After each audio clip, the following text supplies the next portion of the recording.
pessoal, eu sou Helenita Malta, professora de História na Universidade Federal de Rondonópolis, Mato Grosso.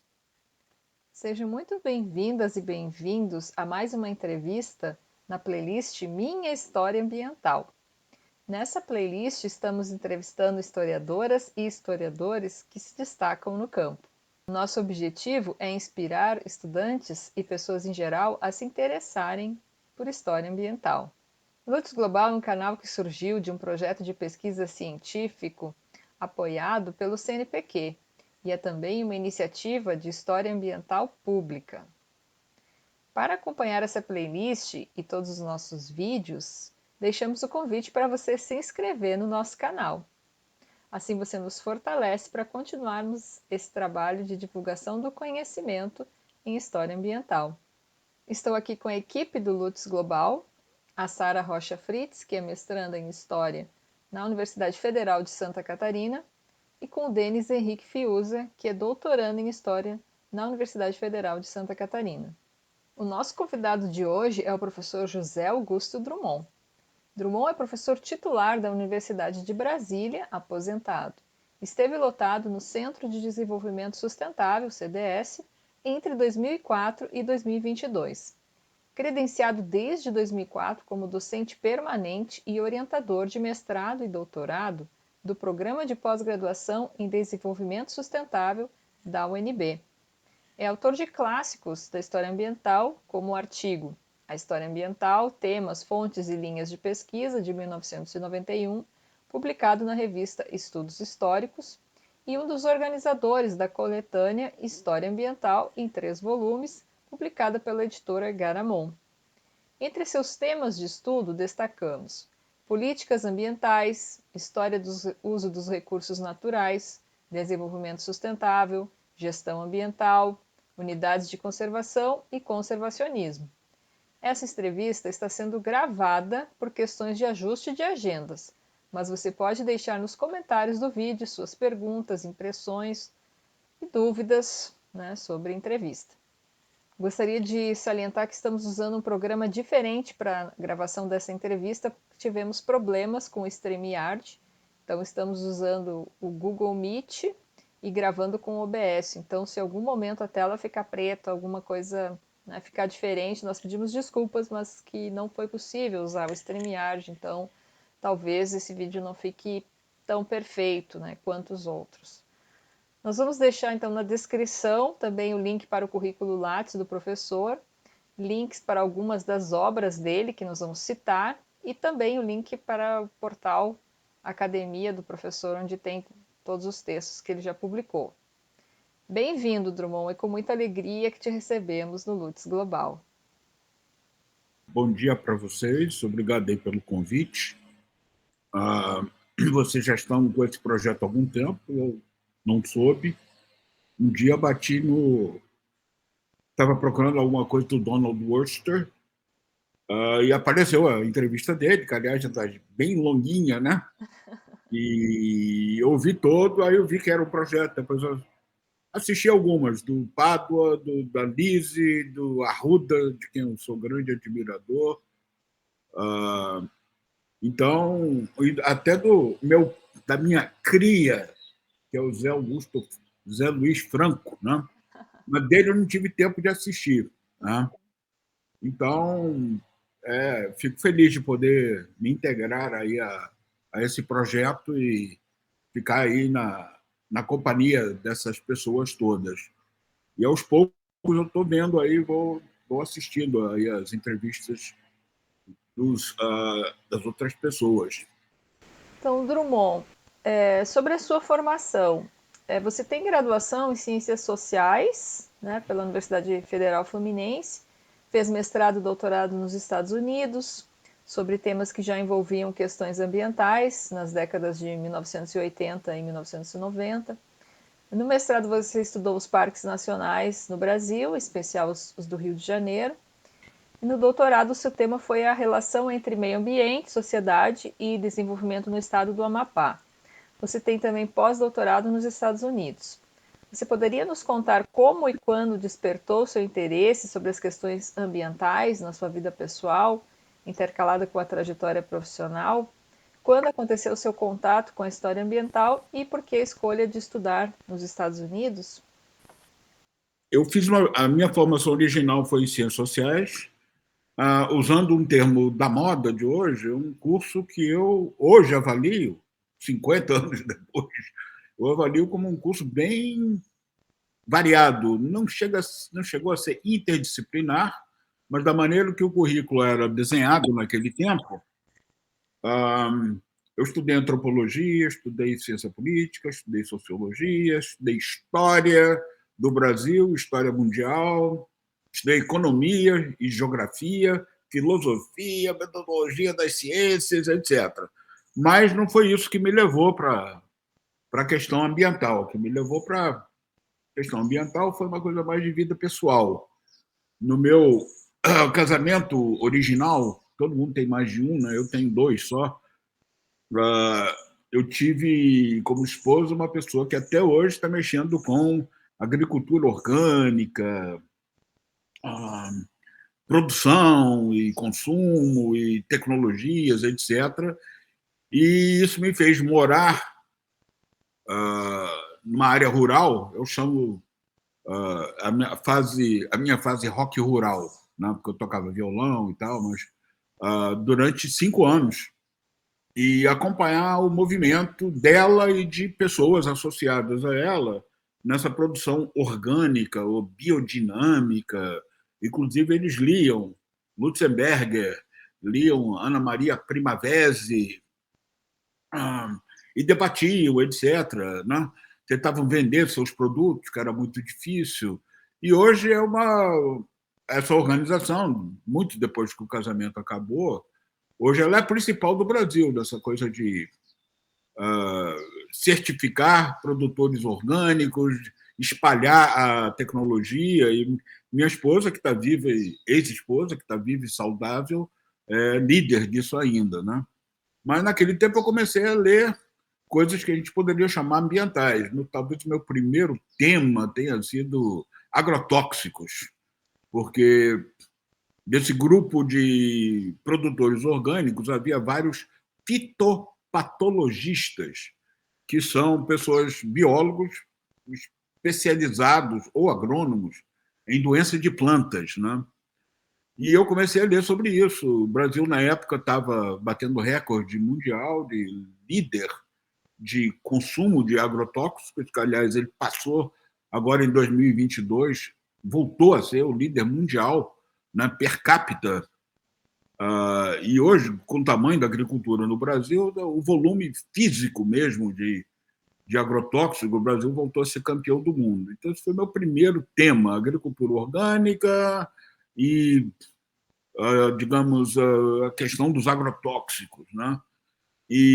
Mas eu não fiz nenhum estudo, acabei não fazendo nenhum estudo nem sobre um nem sobre o outro, quando eu, digamos, resolvi redirecionar a minha carreira para a questão ambiental. Né? Acabei caindo em outras temáticas, né? E não necessariamente, esse é um ponto que eu vou esclarecer, não de história ambiental. Muita coisa que eu faço, estudo, leciono, escrevo e publico, eu acho que tem uma relação muito fraca, ou então não é mesmo história ambiental. Então, mas eu acho que o curso de Ciências Sociais, da maneira que ele era desenhado, me ajudou a entrar nos estudos da questão ambientais, porque esses estudos de questão ambientais são multi, interdisciplinares. E eu tive uma formação bastante diversificada como cientista social, isso me ajudou. Né?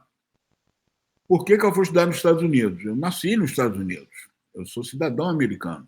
Né? Morei lá até os 9 anos de idade. Né? Português, para mim, é a minha segunda língua. Né? A primeira foi o inglês. Né? Voltei, depois dos 9 anos, eu morei no Brasil até os 13 e voltei várias vezes nos Estados Unidos, em períodos mais curtos, mas somando tudo, deu mais 5 anos, quase. Então, fez parte da minha formação, morar lá, ver televisão lá, ver cinema lá, ler. Naquele tempo eu lia mais ficção, ensaios, né? Nada sobre meio ambiente, né? Leitura de adolescente, tudo em inglês. Né? Quando eu resolvi fazer um mestrado já bem atrasado na vida, né? Hoje o pessoal faz mestrado com essa carinha novinha aí da Sarah Fritz, né? O Denis, eu não sei, se é novinho, ele tem essa barba aí para disfarçar, mas na minha geração todo mundo ia ser doutor aos 50 anos, como eu fui, o Zé Pádua também, bem tarde, né? Eu fui fazer mestrado já aos 30 e tantos anos de idade, 6, né?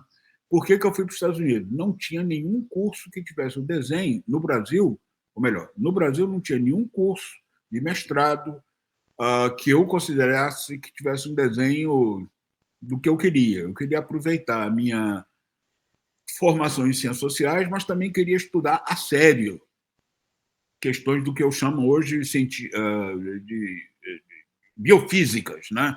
Queria entender de solos, de clima, de fauna, de flora, de genética, de por que não agrotóxicos, topografia, geologia, né? E comecei a pesquisar cursos nos Estados Unidos por causa da língua e por causa da cidadania americana que me facilitava entrar nos cursos de lá, né?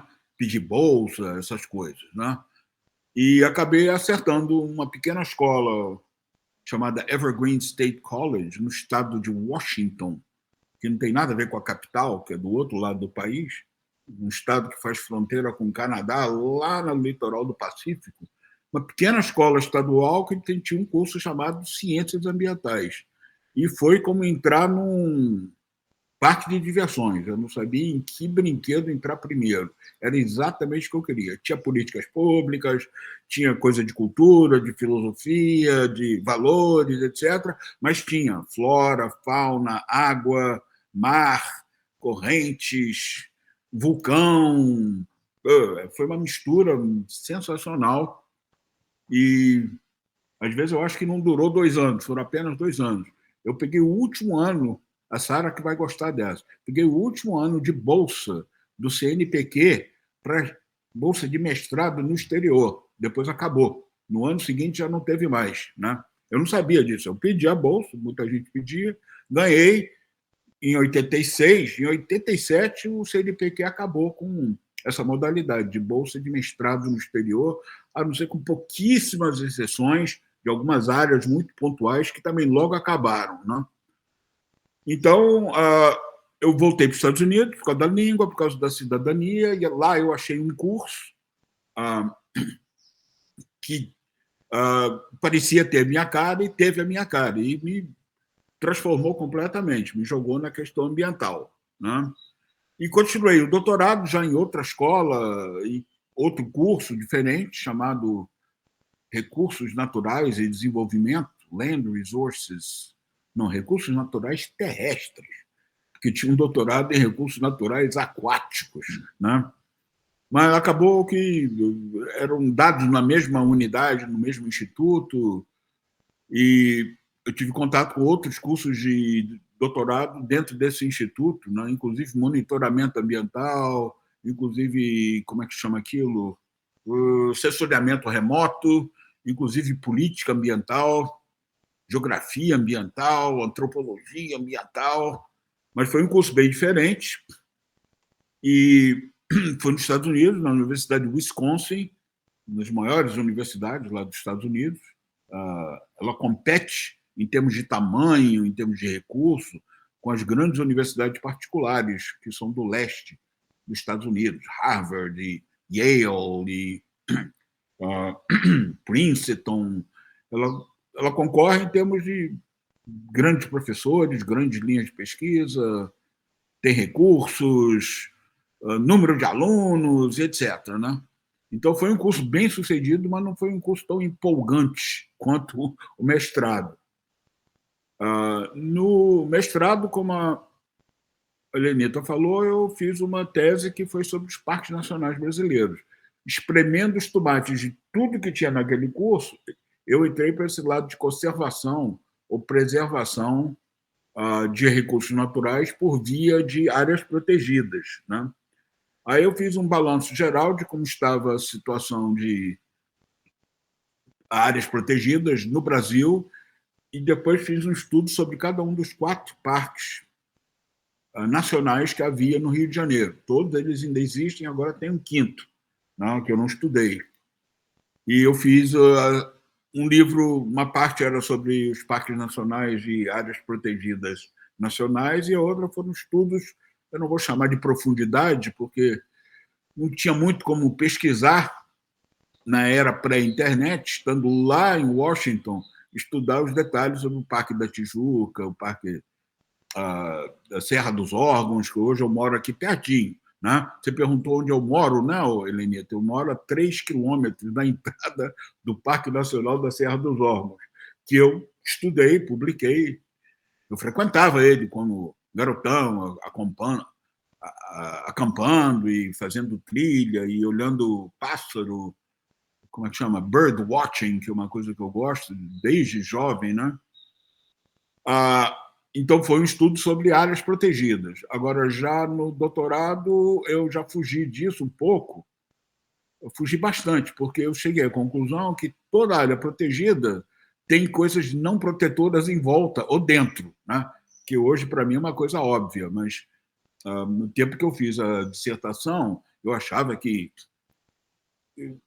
um parque ou uma área reservada tinha que ser isolada de tudo, e isso é impossível, né?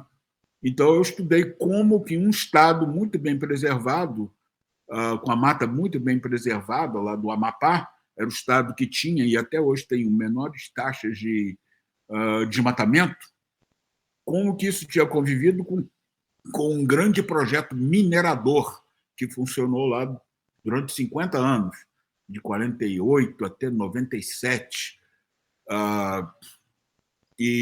Então, eu fiz um estudo bem diferente. Como que essa mineração trouxe ou não trouxe desenvolvimento em poluição e desmatamento, e como os índices, vamos dizer assim, de qualidade de vida da população local melhoraram ou ficaram a mesma coisa ou pioraram.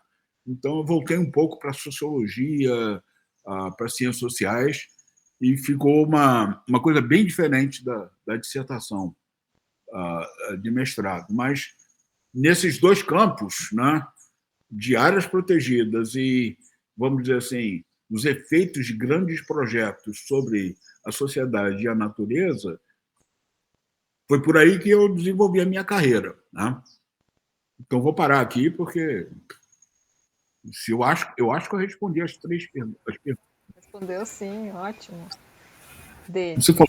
Professor, é bom recebê-lo aqui no Lutz Global. E a minha primeira pergunta é justamente sobre esse tema que você falava agora há pouco, sobre os parques.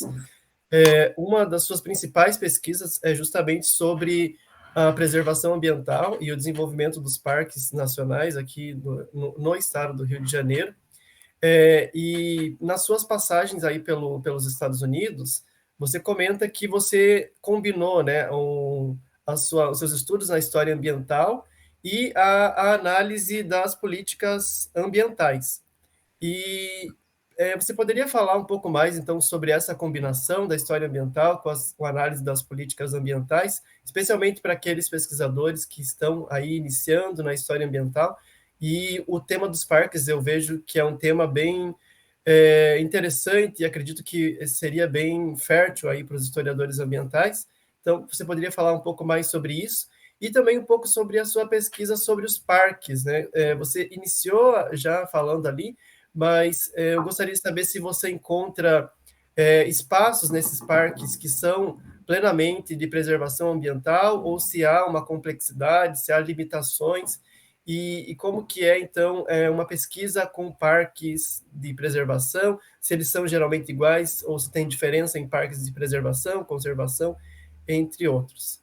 É só tentar colocar você em tela cheia, só para quando você for responder. Espera aí um pouquinho. Bom,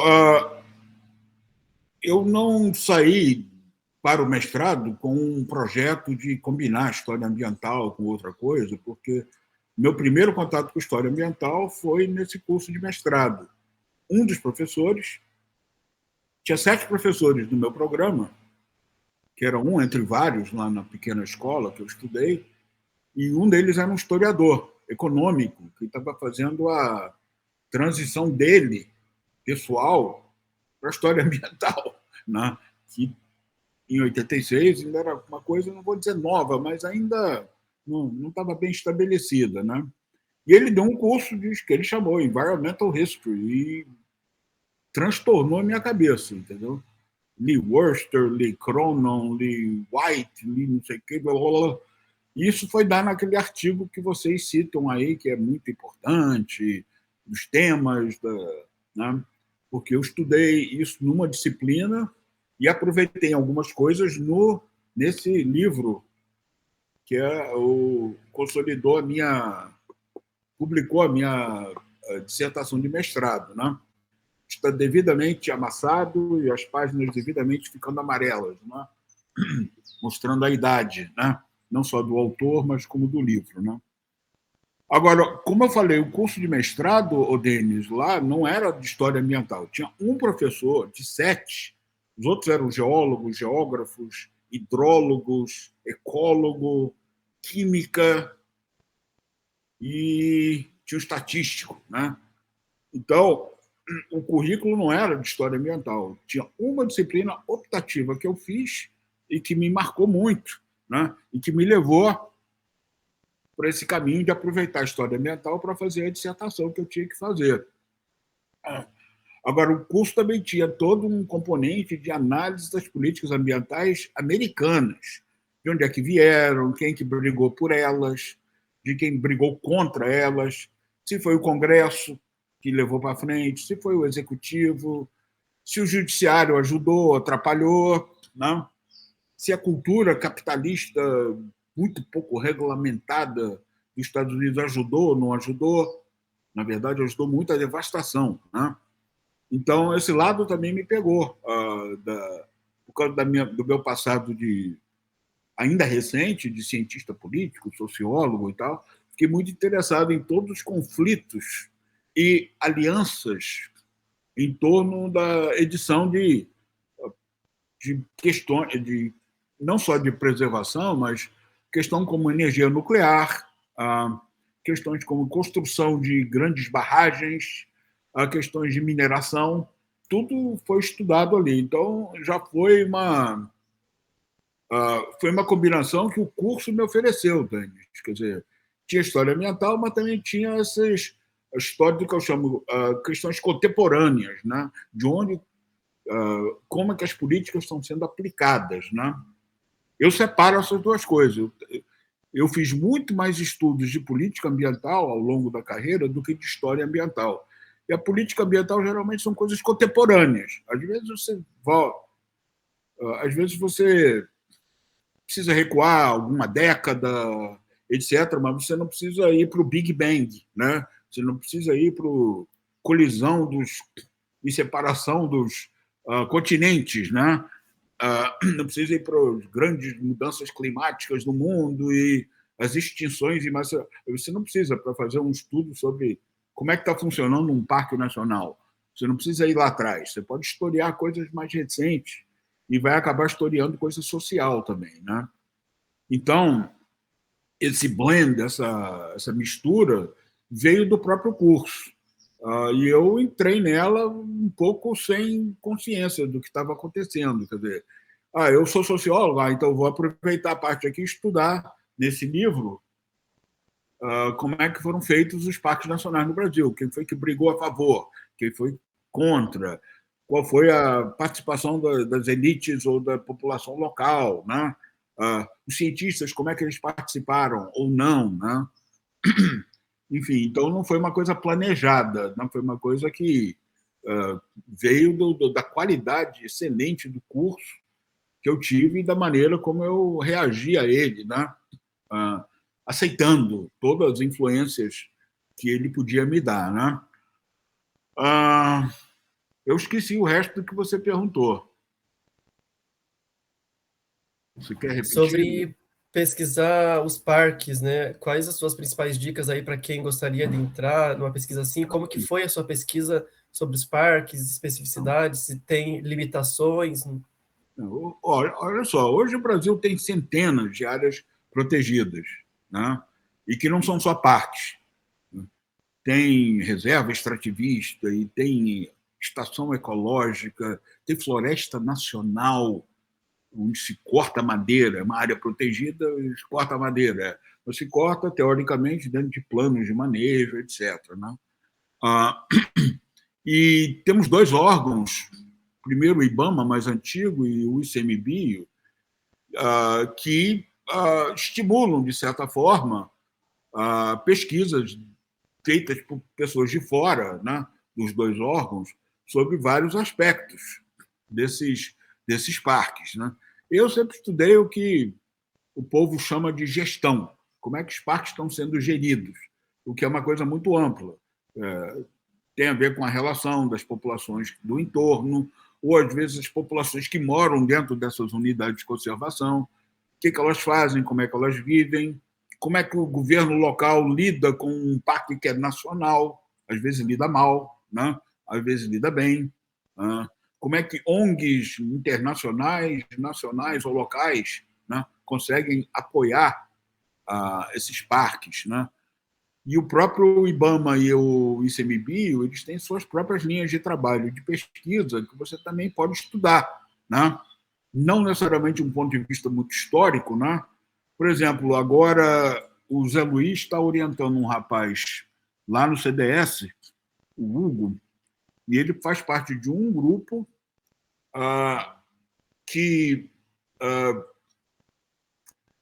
um de vários grupos que estudam ações para evitar a extinção de determinadas espécies. E o Zé Luiz Franco, hoje em dia, ele virou, como é que vamos dizer assim, ele especializou na questão de espécies ameaçadas. E o grande ídolo dele, a grande ídola dele é a onça pintada, né? Só pensa em onça pintada, como eu digo, né? Mas acaba que ele estuda os felinos, acaba que no Parque Nacional da Chapada dos Veadeiros ele estuda veados, estuda paca, estuda tatu, estuda tamanduá, estuda o lobo-guará, né? Que são animais que convivem ali com as onças pintadas. Né? Mas então tem muita coisa acontecendo nos parques que são também parte. Você pode acompanhar a pesquisa ou estudar a pesquisa do outro, que estão chegando a resultados interessantes. Né? Eles também não necessariamente estudam sob o ponto de vista de história ambiental. Eles vão lá e veem a dinâmica reprodutiva da ararinha azul do lado do Nordeste. Quantos espécimes, quantas fêmeas e quantos machos tem que ter para formar uma população geneticamente viável. Aí a gente já está bem fora do que seria uma história ambiental ortodoxa. Né? Então, hoje os parques são bem abertos, muita documentação está na internet. Né? Você pode pedir permissão para fazer trabalho de campo dentro das unidades de conservação. Tem todo um sistema de controle disso, eles pedem os relatórios. Se você publica alguma coisa, eles pedem para você encaminhar as publicações para os diversos departamentos. Né? E o Brasil, como é um grande player, um grande jogador no xadrez da questão ambiental mundial, global, né? Por ser um país grande, por ser um país tropical, por ser um país úmido e por ter muitas áreas de preservação, vamos dizer assim, as unidades de conservação no Brasil, em geral, áreas protegidas, em geral, né? E aí pode-se até incluir terras indígenas e quilombolas, que têm outras dinâmicas de poder serem pesquisadas, né? Mas é um tema que internacionaliza muito facilmente. Você comparar unidade de conservação daqui com do Peru, ou do México, ou dos Estados Unidos. Sempre que eu posso, eu pego um avião, vou para o Colorado, pego um carro, alugo e vou visitar parques nacionais nos Estados Unidos. Aí é mais caminhante, né? Eu não acampo lá dentro e tal, mas eu acabo aprendendo a situação dos parques, vejo quem usa os parques, quem mora lá dentro ou quem mora na vizinhança, os mesmos problemas e vantagens que eu procuro aqui. procuro ver aqui. Então, é um tema facilmente que se pede comparações. E também são fáceis de serem feitas hoje em dia. Eu estudei esses parques nacionais do Rio de Janeiro, morando em Washington, sei lá, 8 mil milhas, né? Tudo em papel. Eu tinha um pobre assistente de pesquisa, que era um aluno meu de graduação, que me mandava envelopes, envelopes, envelopes. Eu paguei a ele, né? Etc. Mas chegava aquela papelada lá, ele achava umas coisas, não achava outras, né? Mas hoje em dia os relatórios dos diretores, as pesquisas que são feitas dentro do parque, os planos de manejo de cada unidade de conservação, está tudo na internet, é muito mais fácil estudar. Então, eu acho que eu respondi aí a outra parte da sua pergunta. Sim, e eu sou de Guarapuava, no Paraná, e lá tem um parque chamado o Parque das Araucárias. A Helenita talvez lembre. E tudo que tem no parque, para começar, tem uma estrada de eucaliptos. Então, já começa com uma espécie exótica e o que menos tem é araucária. E agora eles construíram um jardim europeu com várias espécies exóticas dentro do parque que era para ser das araucárias. E também tem uma construção que tenta imitar uma área de conservação dos Estados Unidos dentro do parque. Então, tudo isso dentro de um parque. E sempre que eu ia lá, eu ficava pensando essas questões assim dentro da história ambiental. Então, é um tema que a gente relaciona muito também do micro com o macro, né? E está acessível aí para muitas pessoas, para muitos historiadores pesquisarem. Tem histórias assim de parque. Eu orientei 2 pessoas. Brasília tem, acho que é o parque nacional mais urbano, ainda mais do que o de Tijuca, aqui no Rio de Janeiro, Parque Nacional de Brasília. Do lado da BR, da estrada, do outro lado, você chega lá em 15 minutos de qualquer lugar da área urbana de Brasília, né? E eu tive 2 orientandas que estudaram plantas invasoras, né? Eucalipto e certo tipo de maleucena, que é uma árvore, um arbusto diferente que é plantado em muitos lugares do mundo para ser comido por cabras e bois. Ela tem folhas e galhos que são comestíveis, né? Então acabou que as 2 espécies entraram no parque. Não, digamos assim, não avassalaram o parque, mas estão lá, né?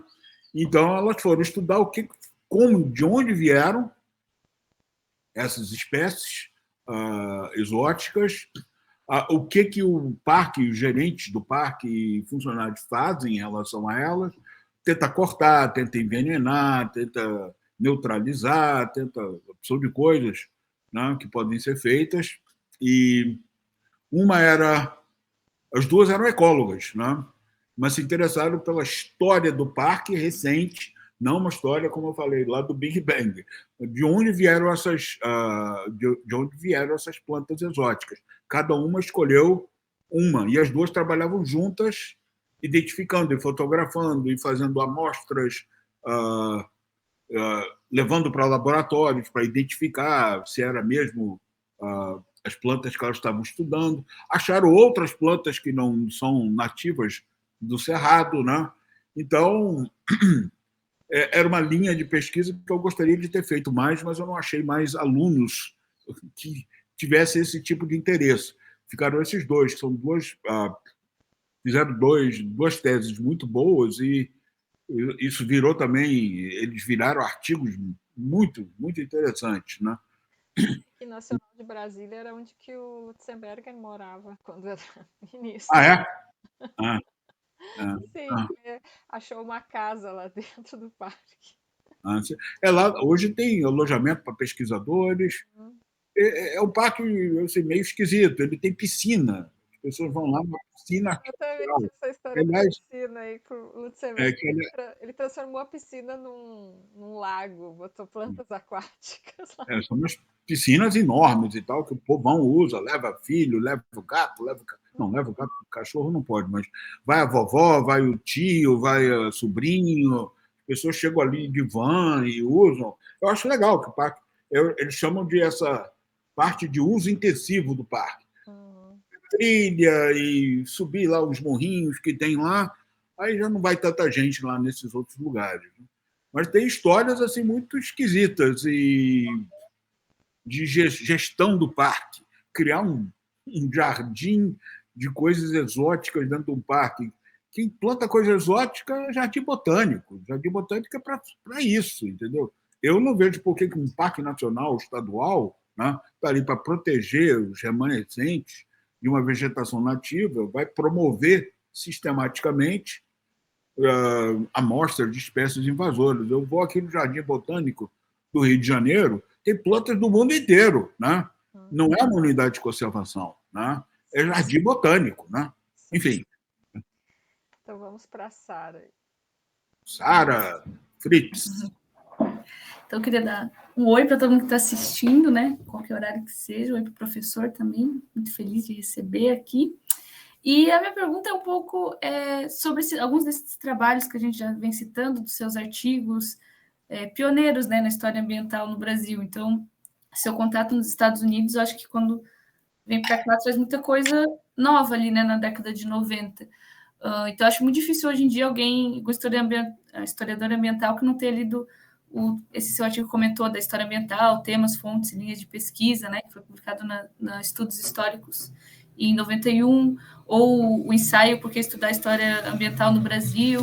Enfim, se hoje eles já continuam, né, contribuindo na formação de tanta gente, inclusive na minha, imagina então na época da publicação, quando ainda era uma área que estava surgindo e se consolidando. Então, se você podia, eu queria que o professor falasse um pouco mais dessa sua contribuição no início da história ambiental no Brasil, o que te levou a escrever esses trabalhos, qual a importância deles. Também, se puder comentar um desses outros trabalhos que eu acho uma preciosidade, né, que é a entrevista que você fez com a Ângela de Castro Gomes com Warren G, né, em 1990. Então, como foi todo esse momento dessa escrita desses trabalhos? Assim? Ok, Sara. Bom, quando eu voltei lá do mestrado, eu estava com a pilha carregada, entendeu? Em vários sentidos, né? Eu não publicava nada e passei a tentar publicar. Eu escrevia muito, mas não publicava, né? Eu inventei disciplinas que eu pudesse aproveitar dentro de um curso de ciências sociais, né? Em que ninguém se interessava por nada de natureza, de genética, de fauna. Inventei lá 2 disciplinas que eu dava, mas também tinha que dar teoria política e história dos partidos políticos no Brasil, temas que eu já estava saturado naquele tempo, né? E eu tive a ideia de escrever esse artigo que você menciona, que é o meu artigo mais citado no Google acadêmico, né? Fico besta, né? Que é um texto que já tem mais de 30 anos e que ele foi baseado em leituras que eu fiz de livros que saíram na década de 80. E eu fico dizendo, gente, precisa de alguém fazer um novo. Em 30 anos, já devia ter mais de 1 ou 2 artigos com esse perfil, né? Que, na verdade, é um artigo de revisão de literatura, né? E a literatura que eu estava usando era toda da década de 80, tinha as coisas do Worcester, que eram da década de 70, né? E saiu, acho que em 89 ou 90, na Estudos Históricos, né? E hoje, como eu falei, é o texto meu mais citado pelo Google acadêmico, né? E eu gosto do texto, acho que eu fiz um bom serviço de divulgar, não tinha nada traduzido, né? Em 87, 88, teve um livro do Warren Dean traduzido sobre a borracha na Amazônia brasileira, né? O Brasil e a luta pela borracha. E pouco depois veio o livro do Crosby, Imperialismo Ecológico, né? Mas naquele momento que eu estava escrevendo, eu pensei tudo, bom, isso tudo aqui está em inglês, eu acho que é interessante, é uma síntese interessante, e eu vou falar desses livros, né? Então, e o pessoal da Estudos Históricos, que era uma revista jovem naquele momento, acho que eu publiquei no número 3 ou 4 nela, né? Eles estavam muito abertos para novas tendências da história. Eu conhecia Ângelo Castro socialmente, profissionalmente, outras pessoas que mexiam lá com a revista, e eles incentivaram não apenas esse artigo, mas também um artigo do Worcester que eu traduzi, que entrou lá, que eu me esqueço do título, e a entrevista com o Warren Dean, que, na verdade, foi uma iniciativa da Ângela Castro, com quem eu não tenho contato há muitos anos, infelizmente, né? O Warren Dean ele vinha ao Brasil com certa regularidade para fazer a pesquisa dele naquele tempo. Primeiro ele estava pesquisando a borracha, depois ele estava pesquisando Mata Atlântica, que foi dar no famoso A Ferro e Fogo, né? É o livro sobre destruição da Mata Atlântica, né? E eu acabei cruzando com ele, porque ele, para vir ao Brasil, ele não era um cara cheio de financiamentos e etc. O que ele fazia era, ele virava professor convidado do Departamento de História, do programa de História da Fluminense. Ele ia lá, dava uma aula de 5 ou 6 semanas e passava o resto no campo, visitando fazendas e parques, etc.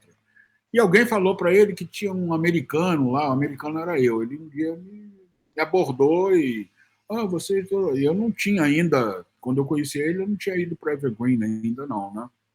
Ele me contou lá as coisas que ele estava estudando, cafeicultura, Vale do Paraíba e ferrovias, etc. Né? Eu mantive uma conversa com ele, ele ficou com o meu endereço, de vez em quando ele mandava um texto para mim, e era um texto que depois ele aproveitou para o Ferro e Fogo, anos depois, né? Mas, assim, uma das vezes que ele estava no Rio de Janeiro, a Ângela Castro, que estava com um projeto lá de estudar os chamados brasilianistas, né? Quase todos americanos que vinham estudar o Brasil, várias coisas, não era ambiente, não. E ela falou, você não sabe onde é que está o Warren Dean? Eu ouvi falar que ele está por aí. Eu sei onde é que ele está, assim. Ele alugou um quarto na casa de uma tia minha, lá em Niterói. Então foi fácil. Eu peguei e telefonei para ele, vem cá, quer dar uma entrevista? Ele era meio... ele não gostava muito de ficar falando, não. O negócio dele era arquivo e campo, né?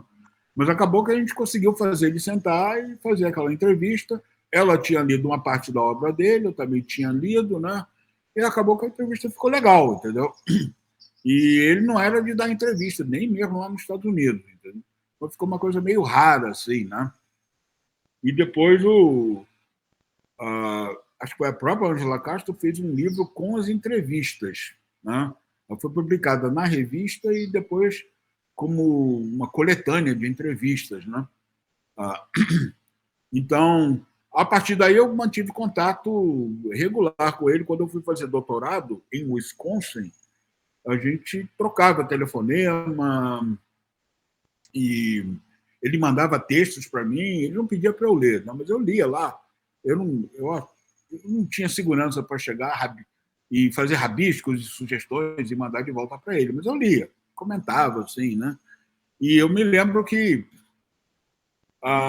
ele pegou lá uma licença na universidade onde ele trabalhava em Nova York, falou que ia para o Brasil e pediu a minha sugestão de uma editora para colocar os originais do Ferro e Fogo, que eu não tinha lido ainda. E eu, pelo telefone, rapidamente improviso, falei, põe lá na Companhia das Letras, né? Que ele não conhecia. Era uma editora relativamente nova, que ele não conhecia e tal, e não tive mais contato com ele, porque ele morreu pouco depois, né? Quando eu cheguei ao Brasil, isso foi em 94. Em 95, quando eu cheguei no Brasil, descobri que o livro estava sendo traduzido pela Companhia das Letras, né? E eu, com a maior cara de pau que eu já tive, eu peguei o telefone, liguei para a Companhia das Letras e me ofereci para fazer uma revisão da tradução. E aconteceu, né? Então, eu tive essa oportunidade de influenciar, vamos dizer assim, e ajudar na divulgação desse livro que veio para ficar. Tá aí. Até hoje, ele não vou dizer que ele é o best-seller da Companhia das Letras, mas eu já descobri que é um livro de venda regular, né? Todo ano ele põe dinheiro na caixa lá da editora, né? Porque está sempre sendo usado por novas gerações. O livro já está o quê? Com quase 20 anos, foi publicado em 96, então são 20 e tantos anos, né? E o livro continua vendendo muito bem, né? E o final da sua pergunta, Sara Fritz, como eu falei, eu sempre esqueço do... Não, era sobre isso mesmo. No final era para falar um pouco sobre a entrevista e tudo mais, mas acho que é isso. Inclusive, a gente fez o grupo de leitura do Labrima, agora eu e o Denis, nesse último semestre, a gente fez com o livro do A Ferro e Fogo, do Arendine, foi de debatido. O texto mais influente para mim da história ambiental daquele tempo que eu estava lendo é do Donald Worster, e que eu não consegui vender ele para ser traduzido lá na Estudos Históricos, e acabei decidindo. É um livro sobre abordagem agroecológica da história, não sei o que eu acho que o Pádua, acho que ele traduziu e publicou na Ambiente e Sociedade, que é outra revista, né? E foi dessa época também. Eu pensei em fazer doutorado com Worcester, mas acabei indo lá para Wisconsin, né? E também mantenho contato esporádico com ele, mas até hoje eu tenho frustração de não ter conseguido traduzir esse texto e emplacar ele lá na Estudos Históricos, né? Que é o texto que mais me influenciou. Ele tem lá, é um texto metodológico de o que é história ambiental e como que ela deve funcionar. Tem 30 anos, eu tenho minha cópia aqui em papel, volta e meia, eu sento na minha rede e leio ele de novo, é sensacional. Eu acho que é de 2003, né, que é na Ambiente e Sociedade. Eu acho que é. Uhum. É por uma visão agroecológica. Isso, total, acho que é isso. E, bom, eu sei que eu não tinha programado essa pergunta, mas agora me deu uma curiosidade de perguntar. Por que você acha que até hoje não teve nenhum livro, né, do Donald Worster traduzido para o português? Por que isso? Uau! Eu tentei. Na Garamond, tentei. Eu tinha muito contato com a editora Campos, que acho que acabou, do Rio de Janeiro. Eu tinha contatos na Nobel, editora Nobel, que também não existe, e tinha mais uma editora brasiliense, onde eu tinha publicado um pequeno livro sobre outro assunto, sobre revoltas militares na década de 20, Coluna Prestes, etc., né? E tentei vender dois livros dele. O Dust Bowl, que eu acho uma obra-prima, que é sobre aquelas tempestades de areia lá no Kansas, que é a terra dele. Eu fiquei sabendo que ele e a família dele, na entrevista de vocês, aí que eu fiquei sabendo que ele era um Okie. Ele foi um cara cuja família foi destruída por aquelas tempestades de areia. E tentei vender o Nature's Economy, que já não... E nunca tive uma resposta sequer assim... vamos ver, não sei o quê. Nunca disseram que não, nunca disseram que sim. E aí eu desisti, porque... inclusive me oferecia cara de pau como tradutor. Se vocês quiserem, eu sou tradutor. Me paga, mas eu sou tradutor, porque eu sou americano, porque eu conheço o cara, porque eu já li o livro. Eu não consegui vender esse livro, né, para ser traduzido. Eu vendi alguns outros para a editora Campos, né, mas não são de história ambiental, né, de questões ambientais, 3 ou 4 livros que eu, como consultor, eu aconselhei e saíram, né? Início da década de 90. Então, eu tentei, mas não consegui, Lenita. Que coisa, pois é. É que eu acho que é uma lacuna, né? Enfim, infelizmente. E antes da próxima pergunta, queria lembrar todo mundo, para quem ainda não é inscrito, se inscrever no canal, curtir, interagir com os vídeos, que ajuda a chegar em mais pessoas, e também vocês vão ver sempre quando chegar entrevistas novas, tá bom, gente? Você tem produzido, junto com o professor José Luiz de Andrade Franco, textos importantes sobre a história do conservacionismo, como o livro Proteção à Natureza e Identidade Nacional no Brasil, anos 1920-1940, foi publicado em 2009, em que estudaram 4 intelectuais que se dedicaram à conservação da natureza no Brasil naquele período. Esse livro e também seus artigos sobre a Fundação Brasileira para a Conservação da Natureza, a FBCN, como um deles que foi publicado na ALAC em 2013, foram bem importantes na minha pesquisa de mestrado, né, sobre o Rick Hessler, que atuou justamente nesse contexto aí dos anos 1930, 40, 50. Por que é importante estudar a história da conservação da natureza no nosso país? Como o conceito de proteção à natureza nos permite não cair no anacronismo de buscar as origens do ambientalismo? Esse livro aqui devia ter, na minha opinião, devia ter saído só com o nome do Zé Luiz, entendeu? Isso aqui é a tese de doutorado dele, que eu não orientei, eu sentei na banca, né? Elogiei e tal, dei umas sugestões, etc. Anos depois da defesa da tese, ele foi meu pós-doutorando e ele não tinha muita ideia naquele tempo de publicar, não. Ele vinha do ensino particular, onde ele era avaliado pelo número de alunos que ele tinha. Ele dava aula de noite lá numa faculdade particular com 100 alunos. Né?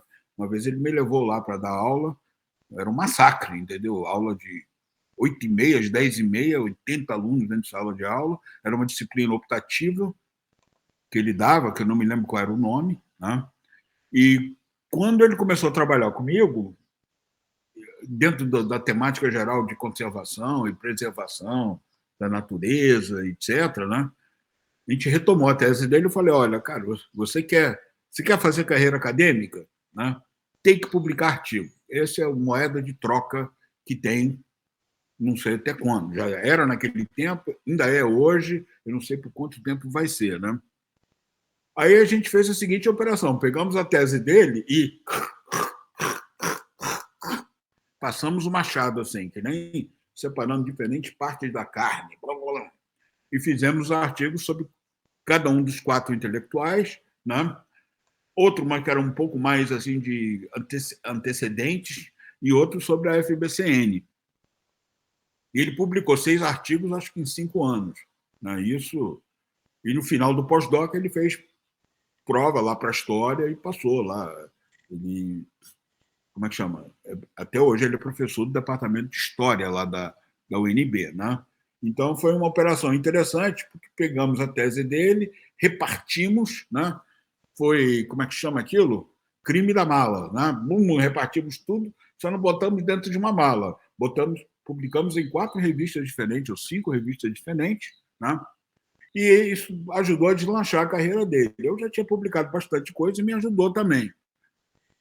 Mas aí eu tive a ideia, olha, vamos juntar tudo de volta e botar para um livro na Fiocruz, que eu tinha uns contatos lá que eu não tenho mais, né? Estou procurando retomar meus contatos na Fiocruz, não para publicar alguma coisa, mas para me manter ativo aqui no Rio de Janeiro, em bancas e talvez dar algumas aulas, né? Mas, para nossa surpresa, a gente juntou tudo de volta, mandou para a Fiocruz e aprovaram em 2 semanas. E esse livro é muito citado, né? Agora, eu acho que, tudo bem, eu ajudei ele a repartir, né, os artigos, mas a junção de volta, ele devia ter publicado só com o nome dele, entendeu? Mas ele foi generoso, não, quero você e tal, então saiu. Agora, por que era importante? Bom, como eu falei, o Brasil é um líder, um player, né, no jogo de xadrez do ambientalismo, que é um tema hoje internacional, mobiliza diplomata, militares, peritos em segurança, PhDs em relações internacionais, mexe com o Banco Mundial, esquemas de financiamento, mexe com ONGs internacionais, projetos de pesquisa, etc. Né? E a gente percebeu que o Brasil tinha uma maturidade, o Brasil desenvolveu uma maturidade nessa questão ambiental, né? Através desses 4, não exclusivamente, né? Mas que começou com esses intelectuais que, assim, que ele tinha estudado, né? Então, eu não entendi bem uma parte da sua pergunta, Helenita, sobre anacronismo, né? A gente saiu para a ideia de proteção da natureza, que foi o termo que o Zé Luiz pegou nos textos desses intelectuais, proteger a natureza, né? Que podia ser proteger a natureza em grande escala, ou proteger uma ave, ou proteger uma espécie. Me referi assim, porque muitas vezes se fala, o ambientalista, já se chama de ambientalista, sabe? Essas ações lá atrás, nesse sentido, que é um termo mais moderno, né? Inclusive, até a década de 90, o termo que se usava aqui na imprensa, na academia, etc., ecologia. O Brasil, a ecologia. O ambiente veio depois, assim, no meados dos anos 2000, talvez, ambientalista, política ambiental, não era política ecológica, né? E eu puxava para esse lado, porque eu achava que a ecologia dava a ideia errada. A ecologia, acho que o nome deve ser guardado para a ciência da ecologia, que é um ramo da biologia, né? Então, mas, enfim, eu não me lembro da gente eu e ele termos nos deparado com essa questão do anacronismo, né? Nós passamos da proteção da natureza para a conservação da natureza com o FBCN, né? E hoje ele trabalha com políticas de áreas protegidas, né? Que é uma parte pequena das políticas ambientais, não só do Brasil, mas de qualquer lugar do mundo, né? Mas, de qualquer maneira, eu faço questão de dizer o mérito desse trabalho, essa genealogia que foi feita, né, é toda dele. Ele, até hoje, ele tem um projeto de aproveitar esse livro, juntar com a FBCN e chegar até a década de 80, 90, fazer um único livro sobre a história do meio ambiente no Brasil, né? Então, minha resposta é essa. Eu não me lembro da gente ter lidado com essa questão ou se preocupado com isso, né? Com a questão do anacronismo da ambientalismo versus proteção da natureza. Não, eu não coloquei nesse sentido a questão, né? Porque, na verdade, não é que vocês tenham tratado, né? É que para mim foi importante porque eu estava estudando, por exemplo, o Hessler, que é alguém lá, né, da década de 30, 40, 50, e hoje os discursos sobre ele já consideram ele como ambientalista. Então foi muito importante esse livro para mim, esses artigos todos, né, para entender que, na verdade, não para mim foi importante para entender que isso era um anacronismo, considerá-lo já ambientalista. Entende? Tem vários discursos que constrói uma memória, né? E aí eu vi que não era só sobre o Hessler. Em geral, né, quando se fala desse período anterior, quando ainda não está no âmbito da história ambiental, né, eu digo mais senso comum, outros historiadores ou jornalistas, etc., eles tendem a falar já como se eles fossem ambientalistas. Né? E aí vocês consideram esse conceito proteção da natureza, que é muito mais de acordo com as fontes da época. Né? Não. Quem lidou bastante com essa questão, exatamente pelo tempo que ele estudou, pelo período que ele estudou, foi o Pádua. Que o Pádua achou 50 sujeitos, sim, portugueses e brasileiros, português, brasileiro, brasileiro, português, que estavam preocupados com floresta, ou com água, ou com agricultura predatória, e que começava lá em 1700 e não sei quantas, e acabava.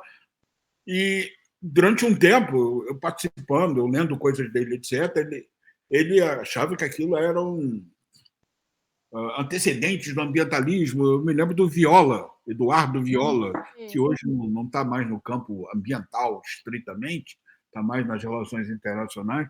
Eu me lembro do Viola dando bronca no Pádua. Não era ambientalismo, era outra coisa. E os dois discutindo muito, como é que chama?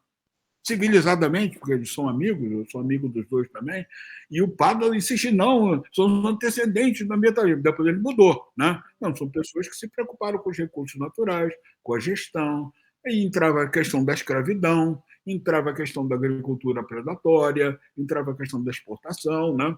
Mas, assim, pelo período que ele estudou, o Pádua ele teve que lidar com essa questão muito mais de frente nessa questão do anacronismo, né? Eu acho que ele saiu muito bem, porque aquele livro dele é um clássico, nasceu clássico, e vai ser lido, ele e o Warren Bean vão ser lidos para sempre, entendeu? Eu falo isso para ele, ele fica vermelho, o padre fica todo, que é isso, né? Eu gosto de criticar, mas eu gosto de elogiar também.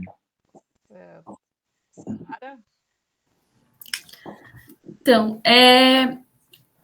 apesar de ter nascido, crescido nos Estados Unidos, no Rio de Janeiro, tem uma experiência em Brasília, né? Quando esteve trabalhando na UNB. E acho que como não podia deixar de ser, imagino que o seu olhar sobre a cidade, ali tem muito da história ambiental, né? Dessa lente ambiental. E eu falei isso até por conta do seu artigo sobre a paisagem do Cerrado, né? Que é a contribuição do espraiamento urbano de Brasília para a fragmentação da paisagem de cerrado ao redor da cidade, agora de 2021. Então, nesse artigo, você vai falar justamente como o espraiamento urbano de Brasília fragmentou essa paisagem. Então, eu queria te perguntar sobre as suas impressões sobre a capital, sobre essa relação do cerrado com o espraiamento urbano, e também, mais recentemente, assim, com o espraiamento do agronegócio, né? Se podemos colocar dessa forma nesse bioma, né? Então, quais as suas impressões como pesquisador, mas também como observador, como alguém que vivenciou, de certa forma, essas transformações no bioma? Bom, em primeiro lugar, para variar, se vocês olham o meu currículo, que eu acho, não aconselho, né? Eu sempre acho uma coisa cansativa ficar lendo o currículo dos outros. Eu leio, mas vocês vão ver que nos últimos 20 anos, a maior parte do que eu publiquei foi com outras pessoas. Tá? Eu fui coautor, ou autor principal, ou autor na fila, segundo, ou terceiro, ou quarto, etc. Esse texto que você se refere, que é um dos mais recentes, que é um artigo da Priscila Jacob, né? Comigo, sobre o espraiamento de Brasília, né? Esse é do tipo, além de ser uma coautoria, no qual eu sou segundo, né? Tem certos tipos de orientação que eu fiz em que eu não puxei os alunos, os orientandos. Eu empurrei no caminho que eles já estavam indo. Empurrei, assim, carinhosamente, e não é empurrar para tirar, empurrar. Não, você está num caminho bom. Bum! Então eu fico atrás. Tá? Outros orientandos eu puxo, eu fico na frente. Não, vem aqui, vem aqui. Tá? A Priscila, uma pessoa muito bem resolvida e formada em letras portuguesas, escreve, que é uma maravilha, né? E arquiteta. E andou fazendo uns cursos de biologia. E é brasiliense. Então, ela olha para Brasília e vê uma mancha de cerrado que não existe mais, que é uma cidade que se espalhou, né? Fez uma opção de núcleos, e o cerrado que ficou no meio desses núcleos também está sendo engolido, porque esses núcleos estão crescendo. A própria cidade de Brasília tinha uns núcleos isolados e hoje não são mais isolados, né? Então, ela cresceu vendo o cerrado ser substituído pela cidade. Tá? E ela trouxe isso na preocupação dela. Ela fez algumas disciplinas comigo sobre como aluna especial, depois sumiu, aí voltou com esse projeto. Eu achei interessante. E vi que ela estava num caminho que eu não... Sabe, a minha chegada no ambiente, Sara, eu sou um cara de cidade grande. Né? Eu morei em New Orleans, Nova Orleans, até os 9 anos de idade, que é uma cidade plana, toda concretizada, com indústria de petróleo, petroquímica, etc, etc. Aí vim morar no Rio de Janeiro. Saí de lá, fui morar no Rio de Janeiro, segunda maior cidade do Brasil, já na década de 50 e 60. Então, eu sou uma criatura urbana, né? E como dizem que a gente sempre procura o que a gente não tem, ou prefere o que que a grama do vizinho é sempre mais verde e tal, eu me interessei pela questão ambiental, primeiro com a agricultura, né?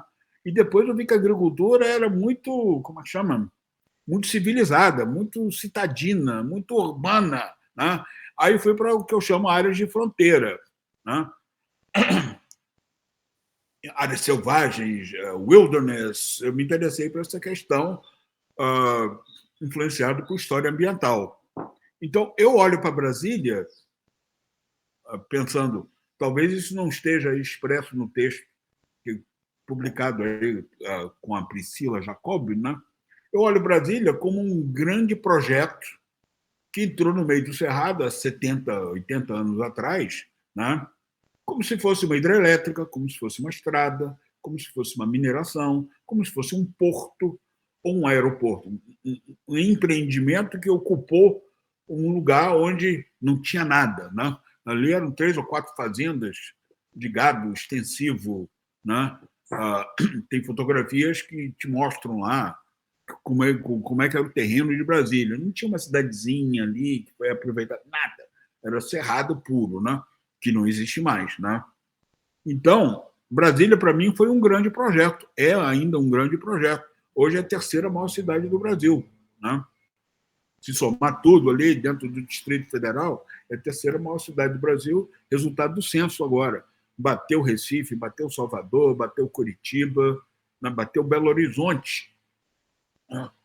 Então, eu vejo, assim como eu estudei a mineração lá no Amapá, por que eu fui lá? Ali era uma área de fronteira, bum, entrou aquela grande mineração de manganês, no caso, né?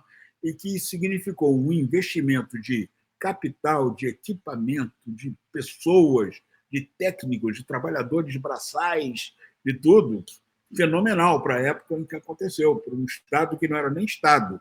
Né? Quando começou, não era sequer território, depois virou território, depois virou estado. Né? Então, eu olho para Brasília assim. Agora, o olhar da Priscila foi outro. Né? Ela viu uma cidade que engoliu, né? Cuja intenção era deixar, como é que chama? Assim, uns pockets, uns bolsões de cerrado, e esses bolsões sumiram. Né? O próprio Parque da Cidade, que é famoso, lá, um lugar de lazer, de eventos, etc., o Parque da Cidade de Brasília, ele era para ser totalmente de cerrado nativo, com as trilhas, com os prédios, etc. Hoje é mangueira, jaqueira, árvores que dão sombra, né? Toda ainda é uma área aberta, parece que é cerrado, porque é uma vegetação mais esparsa, mas para quem conhece minimamente o arvoredo e os arbustos do cerrado, vê que ali não tem nada mais. Né? Então, isso aconteceu no Parque da Cidade, que é a principal área de lazer da cidade. Quanto mais entre um núcleo e outro, e o núcleo aqui, uma área acabou urbanizada no meio, e o cerrado que tinha ali no meio acabou sumindo. Né? Ou simplesmente foi pavimentado, ou então se botaram outras espécies ali, de árvore, de erva, de arbusto, grama, etc. Né? Então, o olhar dela foi mais de uma arquiteta urbanista, né? Vendo como é que a cidade se propôs a deixar bolsões de cerrado, essa era a palavra que eu estava procurando, e acabou que ela, digamos, desmatou muito mais, né? do que se tivesse sido concebida urbanisticamente como uma coisa concentrada. Ela espalhada, ela acabou desmatando muito mais. Né? Não sei fazer uma analogia. O Cerrado está sofrendo com o agronegócio, né? Com a expansão do agronegócio. Eu estudei agronegócio mais recentemente na carreira. O agronegócio não precisa de terra nova. Né? A expansão do agronegócio física, territorial, é muito mais uma operação de especulação sobre terra, de ocupação de terra pública, do que uma necessidade orgânica do agronegócio produzir mais para exportar, mas não precisa. Né? Ele tem alta produtividade, ele pode ocupar terras degradadas que podem ser recuperadas, existe tecnologia para isso, né? Mas, como o Brasil tem um território muito grande e os outros usos são fracos perante o poder de fogo, vamos dizer assim, do agronegócio, então vai se expandindo. Né? E o Cerrado está sofrendo. O Cerrado é muito mais fácil de ser desmatado, fácil fisicamente, operacionalmente, do que floresta amazônica, digamos, primária. Né? Você passa um cordão ali de corrente com 2 tratores, você acaba com o cerrado em 2 horas, vários hectares de cerrado. Você não pode fazer isso com árvores centenárias de 60 metros de altura, é muito mais caro desmatar na Amazônia. Então, o agronegócio ele está ocupando. Agora, o agronegócio ele é o quê? Ele é um conjunto de grandes projetos, onde ele entra ele capitaliza a agricultura de uma forma que as populações locais, quando existem, não conseguem competir, né? Então, não é um grande projeto só, né? É como se fosse uma mancha que vai se espalhando. Eu não estou assim, acompanhando no mapa, tem um mapa de biomas que eu uso de vez em quando, mas eu não sei te dizer. É um grande projeto, mas é um projeto. Por exemplo, a mineração de manganês que eu estudei, ele ficou dentro de 11 quilômetros quadrados. Historiador geralmente não gosta de número, mas isso é uma merreca. Isso é uma merreca. 11 quilômetros quadrados na Amazônia, e mesmo no Amapá, não é nada. Entendeu? E tem fazendas individuais de soja e sorgo e algodão e milho do agronegócio que tem muito mais do que 11 quilômetros quadrados, totalmente plantados. Tem nenhuma reserva. Então, é uma comparação que é meio difícil para mim fazer. Você nem pediu para eu fazer, não. Eu estou fazendo, né? Então, já orientei, eu já participei de estudos sobre expansão do agronegócio, mas eu não pude usar essa analogia de grandes projetos em áreas de fronteira, né? Como eu pude usar lá, não só no estudo dessa mineração da Amazônia, mas outras coisas que eu estudei na Amazônia, hidrelétricas, estrada, porto, asfaltamento de estrada, que é uma coisa diferente na Amazônia. Uma coisa é fazer a estrada, outra coisa é depois asfaltar a estrada. São consequências que estão ligadas, mas são bem distintas, né? Enfim, não sei se respondi você, não. Eu sei que Sim, ótimo. Antes da próxima pergunta, só lembrando a todos e a todas para se inscreverem no canal, lembrando que a gente tem várias entrevistas já dessa playlist Minha História Ambiental, então não esqueçam de se inscrever, conferir as outras entrevistas, para você que está vendo também pela primeira vez a essa entrevista. Você participou da organização da coletânea, né, sobre história ambiental, 3 volumes, e é uma coletânea que reúne aí os principais historiadores ambientais do Brasil. Então, mais do que perguntar sobre a coletânea, eu gostaria de perguntar para você como que você avalia o campo da história ambiental brasileira hoje, como que ele se desenvolveu, mas principalmente hoje, como você avalia o nosso campo. Essas 3 coletâneas, como eu falei no prefácio do último número, reuniram 72 autores. Tá?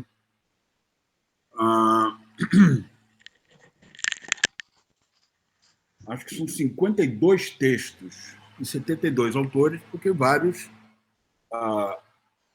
textos têm mais de um autor, né? Denis, essa que é a minha contribuição maior para a história ambiental. Não é o que eu produzi, né? O que eu produzi foi muito pouco, ou ficou perdido em artigos, ou naquele livro lá de 30 anos atrás, lá dos Parques Nacionais Fluminenses, porque no CDS, lá na Universidade de Brasília, eu estava num curso, eu estava numa unidade onde tinha muito mais problemas para serem estudados ou tratados, etc. Por exemplo, eu fui coordenador brasileiro, embora não tenha produzido nada, de um projeto que durou 6 anos, com populações tradicionais do Rio Tapajós, no Pará, né? Sob o ponto de vista de mudança ambiental e de saúde pública, né? Eu coordenei isso, foi um CNPq lá do Canadá, cujo nome eu não sei, que financiou, e gerou lá dentro do CDS 3 ou 4 teses de doutorado, 2 ou 3 dissertações, professores fizeram trabalho de campo, etc. Eu não consegui entrar nisso, porque eu estava fazendo outras coisas, mas eu tinha que dar atenção para esse projeto, né? A própria maneira como eu e o Zé Luiz passamos a estudar a unidade de conservação nem sempre tinha a ver com história ambiental, né? Então, eu acho que a minha contribuição, e que no caso é uma co-contribuição, foi editar esses 3 volumes aqui, né? Onde entraram 72 autores, né? E de onde é que veio essa coleção? Veio de um contato que o Zé Luiz fez, o Franco, Antigamente ele era Zé Luiz, agora todo mundo chama ele de Franco. Eu ainda não me acostumei. O Franco, ele fez um contato com Sandro Dutra. Vocês conhecem o Sandro, né? Que é uma figura muito popular entre os historiadores ambientais. Ele é um articulador, ele consegue recurso, ele está lá na revista dele, que é lá da União Evangélica, ele está na revista da ALAC, ele participa dos eventos, organiza eventos, né? E o Zé Luiz entrou em contato com ele, não me lembro como, né? Eu estava nos Estados Unidos fazendo um pós-doutorado no Colorado, não acompanhei. Quando eu voltei, o Zé Luiz falou: marquei uma reunião agora que você está aqui com o pessoal da União Evangélica e eles estão com dinheiro para fazer uma coletânea de história ambiental. Eu digo, oba! Né? Aí juntamos o Zé Luiz, o Franco, o Dutra, teve uma moça chamada Giovana Galvão Tavares. Reunimos durante uns 40 minutos na sala do Zé Luiz e o Dutra tinha o dinheiro da Fundação de Apoio à Pesquisa lá de Goiás e saímos para convidar pessoas, né? E pensamos primeiro no que o Zé Luiz chama carinhosamente, né, de medalhões. Eu sou o primeiro medalhão, ele me chama de medalhão.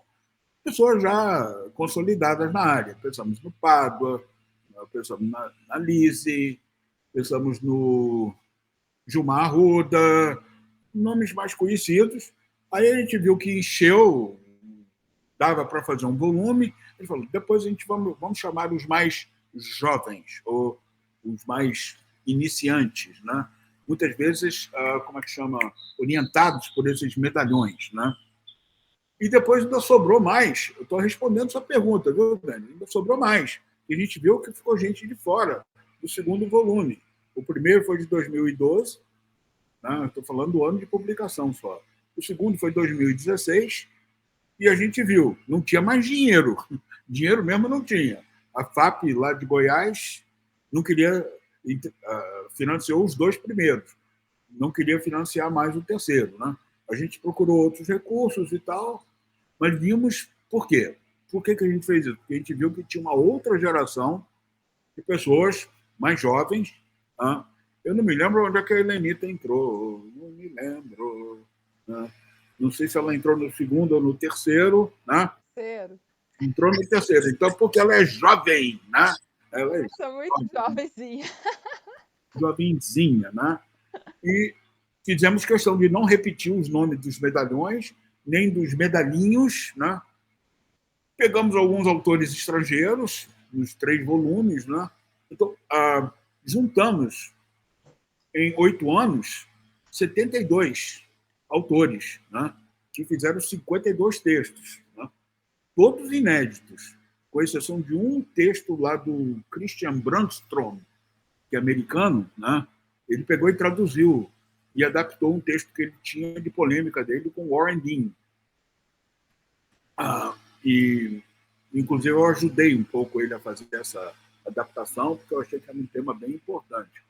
Então, Denis, eu acho que uma área acadêmica, que eu vou chamar uma subdisciplina de história ambiental, né? Onde eu acho que no Brasil só tem um curso de pós-graduação, acho que só tem um que tem história ambiental no nome, que é o que vocês estão fazendo. Tem outro?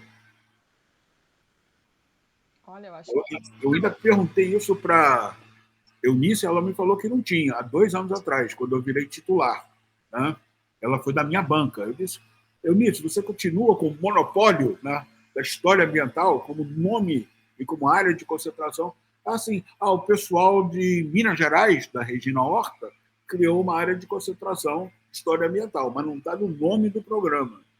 Então, para uma subdisciplina que só tem um programa de pós-graduação com o nome História Ambiental, eu acho que o crescimento foi muito rápido e muito forte em termos de qualidade. Está vendo como eu estou respondendo a sua pergunta? E não porque eu tenha participado como coeditor, e botei alguns textos meus aqui também, mas sim pelo que expressa. porque ainda ficou gente de fora, gente que não quis participar, gente que estava no pós-doutorado e estava em outra, gente que falou que ia participar e não participou, gente que reclamou que não foi convidado. Espero que não tenha ninguém aqui dos, né? Helenita acho que foi convidada, né? Os convites não foram. Eu não estou tirando a minha responsabilidade, mas os convites foram feitos muito pelo Dutra, pelo Sandro, porque ele conhece mais gente. Ele é um cara mais social. Ele adora um papo, uma mesa de bar, um jantar, não sei o quê. E ele que trazia a lista das pessoas, a gente ia confirmando, né?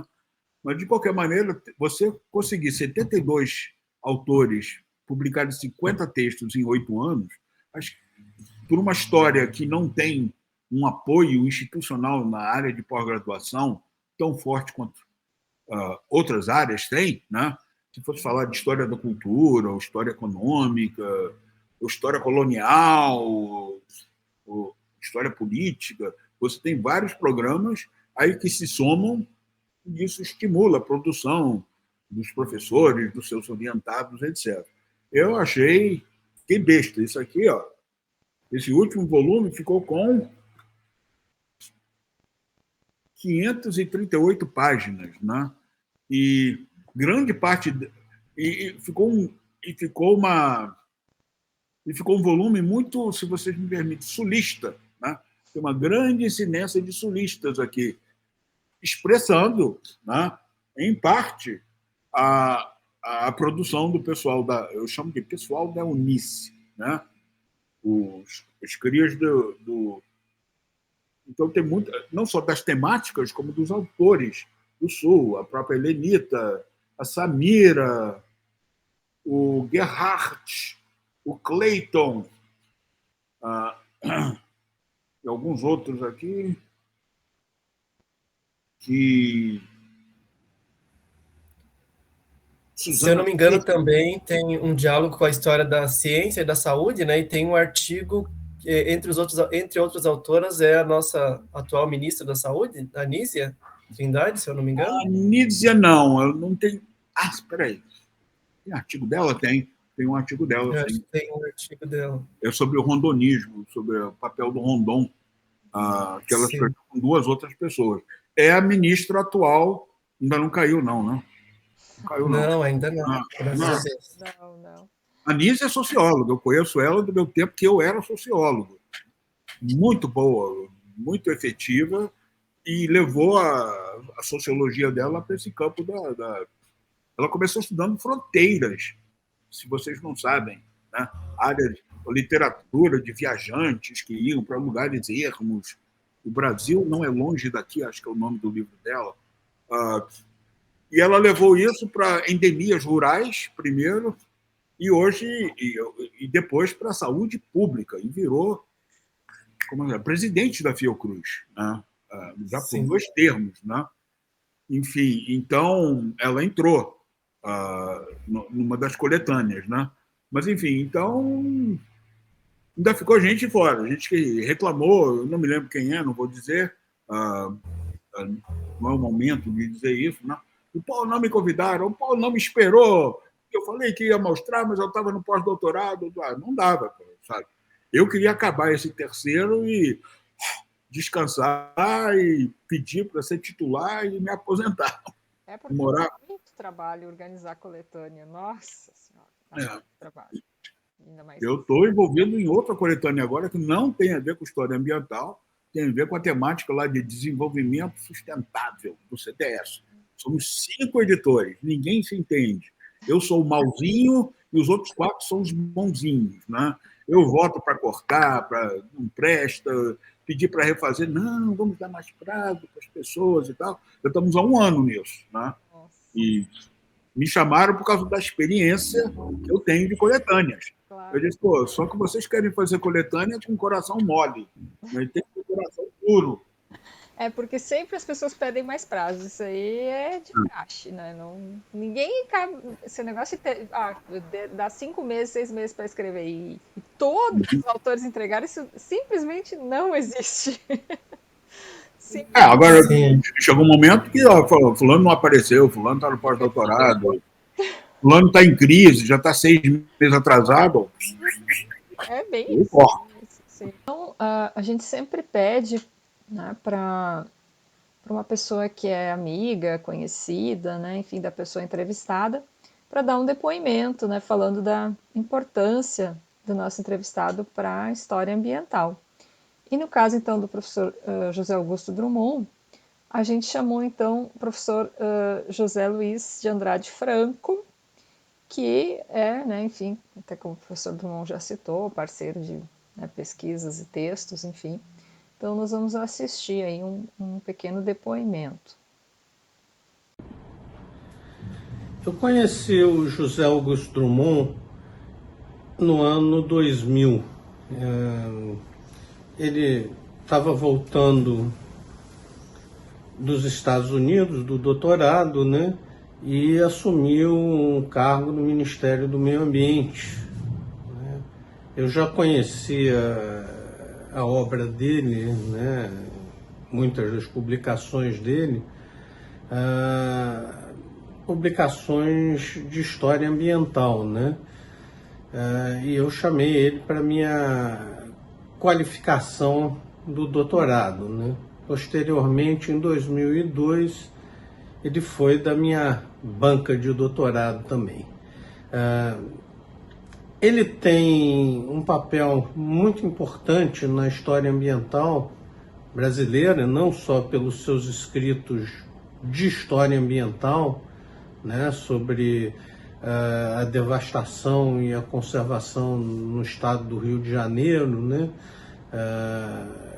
que tinha a ver com a dissertação de mestrado dele, publicações também ligadas à área ambiental, como algumas introduções, né, uma introdução coletânea de ensaios do Henri David Thoreau, né, também a uma edição do Walden, ou A Vida nos Bosques, no mesmo Thoreau, né, mas o Drummond tem um papel muito importante no sentido de nos colocar em contato com a historiografia ambiental dos Estados Unidos, né?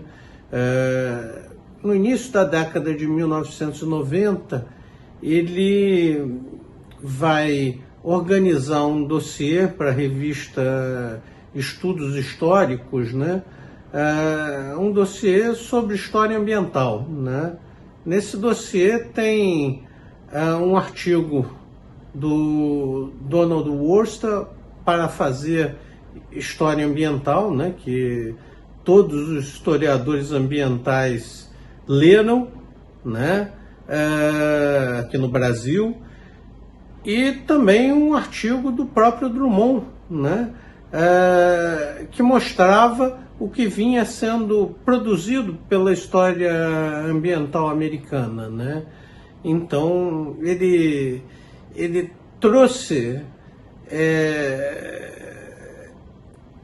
essa importância de um diálogo com uma historiografia que se fazia lá fora, né? Entender os métodos, né? O estilo, né? A maneira de se fazer história ambiental nos Estados Unidos, né? E que tem algo que é muito característico do José Augusto Drummond, que é a valorização da documentação, né? Quer dizer, é uma perspectiva com um acento menos, né, na elaboração teórica e mais na interpretação, né, do material que vem dos arquivos, né, das pesquisas, né, do próprio olhar sobre a natureza, né, que é importante para o historiador ambiental, o diálogo com outras ciências, né, com a interdisciplinariedade, né, ou seja, então esse fato também, né, bem salientado pelo Drummond, né, de que o historiador ambiental tem que se interessar, né, pelas ciências naturais, né? Ele não pode se afastar das ciências naturais. Então esse é um outro ponto que é muito importante, né?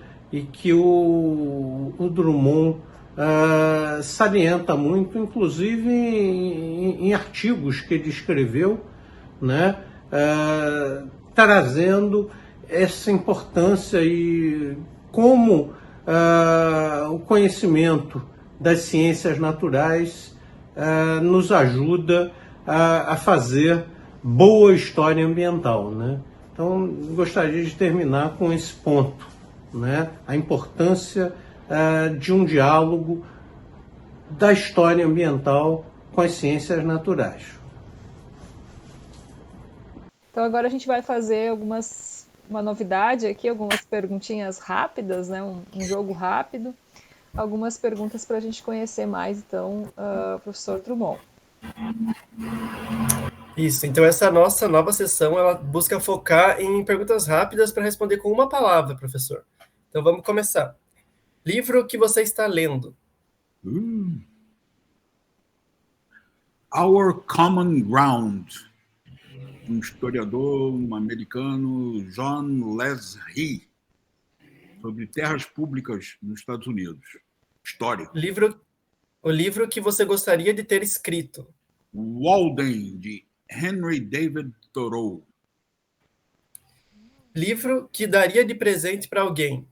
Dust Bowl, de Donald Worcester. Um filme que todo mundo precisa assistir. Amarcord, Fellini. Uma música especial na sua vida. Toda a obra de Tom Jobim, mas vamos botar Lígia. Pronto. Um parque nacional que os brasileiros precisam conhecer. Serra da Capivara. Olha só. Um tema de história ambiental que ainda não foi ou foi pouco explorado. Pode ser ignorância minha, mas eu vou falar cidades. Dica que você daria para quem está começando na área? Dica: estudar e combinar um com o outro, biologia e humanas. Excelente, excelente dica. E uma palavra para o futuro? Não ter medo da interdisciplinaridade. Olha, ótimo, excelentes respostas aí. Então, já vamos finalizando aqui a nossa entrevista. Gostaria de agradecer muito, muito mesmo ao professor José Augusto Drummond por nos ter aceitado, né, e ter nos falado tanto aí da sua trajetória, né, profissional e alguns aspectos da trajetória pessoal também. Agradeço aí todo mundo também que assistiu. Sara e Denis. Queria deixar os agradecimentos também ao professor, então, a todo mundo que assistiu. Foi muito bom conversar com o professor Drummond. E é isso, continue acompanhando o canal. Também gostaria de agradecer a todos que acompanharam, agradecer ao professor, dizer que foi uma verdadeira aula, o que nós passamos essa manhã, e pedir para as pessoas não esquecerem de compartilhar esse vídeo com outras pessoas também. Professor, quer deixar uma mensagem final? Ok, quero mais uma vez agradecer aí a oportunidade e lembrar aos que estão assistindo que a minha aposentadoria não é de inatividade, né? Continuo ativo, aceito convites para participar de banca, tenho orientandos lá em Brasília, 2 orientandas, né? Estou organizando uma coletânea com meus colegas, professores do CDS, de introdução ao desenvolvimento sustentável. Estou lançando um livro sobre como escrever melhor, deve sair até o final de outubro. Não tem nada a ver com história ambiental, né? Mas no momento estou já morando 1 ano fora de Brasília e, digamos assim, me mantendo ativo, morando numa casa aqui sozinha, e com computador, internet e etc. Participei há pouco de uma banca de um doutorando do Pádua, há uns 20 dias atrás, né? E o pessoal da Fiocruz aqui, da casa de Oswaldo Cruz, também está querendo que eu vá lá fazer palestra, etc. Então, a aposentadoria não é inatividade. É isso. Excelente, até porque você tem muito a contribuir, né? Então, é ótimo. O bom, acho que da aposentadoria é poder fazer o que quer mesmo, né? Não tantas obrigações, né? Enfim. Mas então, muito obrigada, professora, e muito obrigada aí, pessoal. E né, não esqueça de se inscrever, curtir, compartilhar para essa mensagem chegar a mais e mais pessoas. Tchau, tchau. Tchau. Obrigado.